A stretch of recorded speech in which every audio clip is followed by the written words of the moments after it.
terasa minggu demi minggu kita lalui masih dengan ibadah online. Siapkan hati kita. Saya percaya bahwa kasih Tuhan itu tidak berubah sampai selama-lamanya. Biar kita juga boleh semakin mengasihi Tuhan, kita percaya bahwa Tuhan masih tetap memelihara kehidupan kita. Kita angkat satu buah pujian.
untuk mendengarkan firman-Mu. Biar pada saat ini kami menyiapkan hati dan pendengaran kami, supaya firman Tuhan tetap menjadi kekuatan buat kehidupan kami, dan kami boleh menjalani hari-hari ini bersama dengan Tuhan yang kasih-Nya tidak pernah berubah, kasih-Nya kekal selamanya, dan Engkau tidak pernah terlambat memberikan pertolongan-Mu, Tuhan Yesus, buat kami semua. Terima kasih Tuhan, kami siapkan hati kami untuk menerima firman-Mu. Di dalam nama Tuhan Yesus kami bersyukur. Haleluya. Amin. Di Tuhan, saudara, kita akan menikmati firman Tuhan yang akan dibawakan oleh PS Meidi.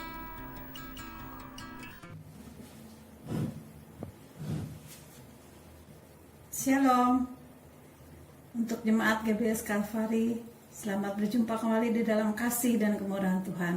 Sebelum kita mendengarkan bagian daripada firman Tuhan, sharing firman Tuhan, saya akan menyanyikan sebuah lagu. Semoga lagu ini boleh memberikan kekuatan dan pada masa saat sulit seperti ini.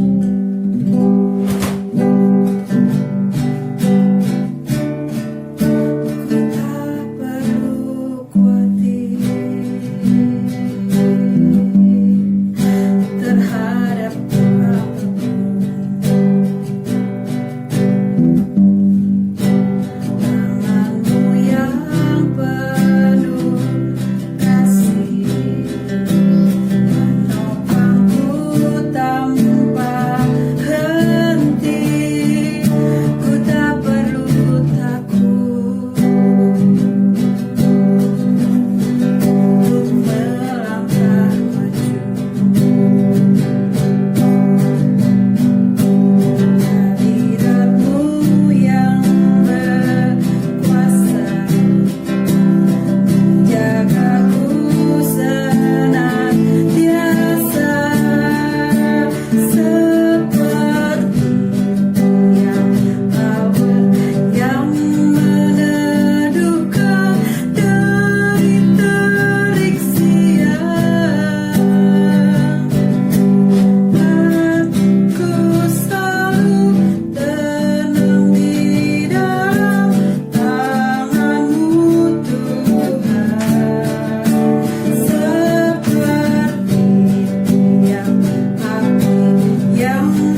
percaya kepada Tuhan melalui iman kita. Untuk menghadapi masa sukar seperti ini, kita perlu yang namanya iman. Saya, saudara semua, khususnya jemaat GBS Kalvari Sukabumi, nggak gampang menghadapi situasi seperti ini yang kita hadapi sekarang. Sudah 3 bulan lebih ya, masuk 4 bulan saudaraku. Pada sore hari ini Tuhan mengingatkan kita bahwa kita harus mempunyai iman kepada Tuhan. Kita akan membaca di dalam Ibrani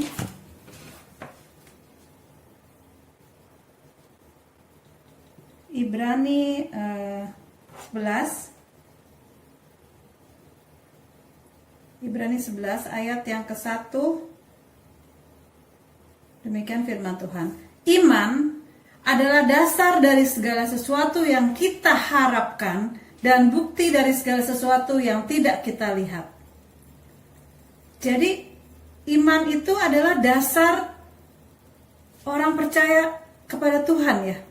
Tanpa iman kita nggak mungkin percaya kepada Tuhan, karena Tuhan nggak kelihatan. Makanya dikatakan di sini iman adalah dasar dari segala sesuatu yang kita harapkan dan bukti dari segala sesuatu yang tidak kita lihat. Saudaraku, kita baca kembali ayat yang ketiga ya, Ibrani 11 ayat yang ketiga. Karena iman kita mengerti bahwa alam semesta telah dijadikan oleh firman Allah, sehingga apa yang kita lihat telah terjadi dari apa yang tidak kita lihat. Saudaraku, proses seperti ini ya, gereja-gereja dimanapun di Indonesia menghadapi hal yang sama, bahwa kemarin kita tidak bisa bertemu ya, kita hanya bisa live streaming seperti itu. Tetapi saudaraku, semua orang percaya di rumah pasti mempunyai yang namanya Alkitab ya, firman Tuhan yang bisa kita baca. Saudaraku, pada sore hari ini Tuhan mengingatkan kita pada saat-saat seperti ini, kita harus mempunyai kesadaran, mempunyai kerinduan untuk selalu membaca firman Tuhan. Karena iman itu adalah timbul dari kita membaca firman Tuhan, mendengar firman Tuhan. Makanya iman itu timbul. Saudaraku, kenapa kita perlu iman? Saudaraku, karena ya saudaraku, iman yang kita yang kita punya saat ini, seperti saat ini, itu menghalaukan kecemasan, menghalaukan ketakutan. Kalau dibaca ya di dalam Ibrani 11 ini, dari ayat 3 sampai seterusnya, di situ dikatakan karena iman kita mengerti. Ayat 4, karena iman Habel telah mempersembahkan kepada Allah korban yang lebih baik. Ayat 5, karena iman Henoh terangkat supaya ia tidak mengalami kematian. Terus ayat 6, karena tanpa iman tidak mungkin orang berkenan kepada Allah, sebab barang siapa berpaling kepada Allah, ia harus percaya bahwa Allah itu ada, dan bahwa Allah memberi upah kepada orang-orang yang sungguh-sungguh mencari Dia. Ayat yang ke-7 juga, karena iman maka Nuh dengan petunjuk Allah tentang sesuatu yang belum kelihatan. Jadi semuanya karena iman ya. Ayat 8 pasal 11 ayat 8, karena iman Abraham taat. 11 ayat 9, karena iman ia diam di tanah yang dijanjikan. Terus ya. Jadi memang iman itu diperlukan, apalagi seperti saat-saat seperti ini. Tanpa iman, katanya orang itu tidak mungkin berkenan di hadapan Allah. Kalau orang tidak berkenan di hadapan Allah, pasti ia hidup di dalam kekhawatiran, ketakutan, kecemasan. Oleh sebab itu, saudaraku, pada sore hari ini Tuhan mengingatkan kita supaya iman kita itu kalau bisa ditambah gitu ya. Bertambah, maksudnya bertambah oleh apa? Iman bertambah oleh kita membaca firman Tuhan setiap saat, bahkan ditambah porsinya ya, supaya iman kita itu bertumbuh untuk menghadapi proses saat-saat seperti ini. Saudaraku, kita baca di dalam Ibrani 4 ya, Ibrani 4 ayat yang ke-16. Sebab itu marilah kita dengan penuh keberanian menghampiri tahta kasih karunia, supaya kita menerima rahmat dan menemukan kasih karunia untuk mendapat pertolongan kita pada waktunya. Saudaraku, setiap orang percaya diberikan kesempatan oleh Tuhan untuk menghampiri tata kasih karunia. Itu harus dihampirinya dengan kita memiliki iman dulu gitu ya. Iman untuk dengan penuh keberanian menghampiri tata kasih karunia supaya kita menerima rahmat dan menemukan kasih karunia untuk mendapat pertolongan kita tepat pada waktunya. Saudaraku, saya nggak tahu ya apa yang sedang saudara alami saat ini, mungkin secara kesehatan, finansial, ataupun pergumulan apa yang saudara Jemaat GBS Kalvari sedang gumulkan, tetapi Tuhan pada sore hari ini mengingatkan kita bahwa kita memiliki Allah yang memang tidak kelihatan tetapi bisa dijangkau dengan iman kita. Iman kita kepada Tuhan itu yang menghilangkan dan memberikan jalan keluar, ya. Dan kita menemukan, katanya di ayat 16, menemukan kasih karunia daripada Tuhan untuk mendapatkan pertolongan kita tepat pada waktunya. Amin, saudaraku. Kita akan berdoa untuk firman yang sudah kita dengar pada sore hari ini. Terima kasih Tuhan kalau pada sore hari ini kita sudah mendengarkan firman Tuhan. Biarlah firman ini boleh membangkitkan iman kami, sehingga kami bisa Tuhan melalui proses mengalami masa-masa seperti ini yang belum pernah kami alami sebelumnya. Tetapi kami percaya kami punya Tuhan yang luar biasa, Tuhan yang memberikan kepada kami pertolongan tepat pada waktunya. Kami percaya kepadamu ya Tuhan, kami sangat percaya kepadamu. Terima kasih ya Tuhan, terima kasih. Hanya di dalam nama Tuhan kami Yesus Kristus kami sudah berdoa dan mengucap syukur. Haleluya, amin. Tuhan Yesus memberkati.